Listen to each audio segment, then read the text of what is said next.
Let's transform this Mercury capsule. Little John spent $2.2 billion to finally fly his Atlas rocket to orbit. In orbit, he realized that he was in a terrible state for living.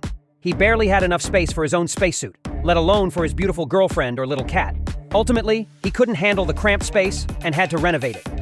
He starts by taking the top of his capsule off and in its place, building a 2-meter-high trapezoid with a 4-meter base and a 1.5-meter top out of galvanized square steel. He fastens it together with MS-21042 corrosion-resistant steel bolts and covers it with an eco-friendly veneer from North American Aviation. This setup will allow Little John to finally have space for him and his girlfriend to sleep on. He removes the original heat shield and retro pack and replaces them with an ablative heat shield made with phenolic formaldehyde resin borrowed from his auntie. He extends the frame down 4.5 meters, reinforcing it with horizontal and vertical welds for extra strength, taking great care to fasten everything together with his MS-21042 corrosion-resistant steel bolts. Once he is finished, Little John wraps it all in more eco-friendly space veneer, and he adds a side-mounted storage cabinet for extra space for snacks, toiletries, underwear, and Little John's private collection.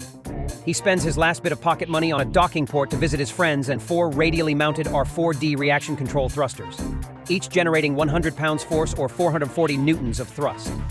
Little John strikes a deal with Aerojet Rocketdyne and is given an AJ-10137 measuring 3.882 meters long and 2.501 meters wide at the base, borrowed from a Titan III GT-0 Transtage, which he places at the end of his service module.